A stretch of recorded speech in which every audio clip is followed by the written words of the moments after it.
এটা সেই রাজার ভিটা। এই যে পরিত্যক্ত এখনো সেই ভিটার ধ্বংসস্তূপ দেখা যাচ্ছে। আমরা আজকে কালুপুর রাজার ভিটা দেখতে এসেছি। এটা কিন্তু দেখাচ্ছি, দেখছেন তো আপনারা, খুব সুন্দর।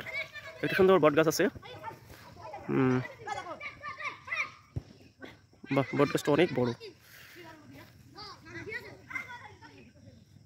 বাচ্চারা এই রাজার ভিটায় খেলা করছে। তাদের খেলার জন্য একটা মাঠ হয়েছে। চমৎকার একটা সুন্দর জায়গা।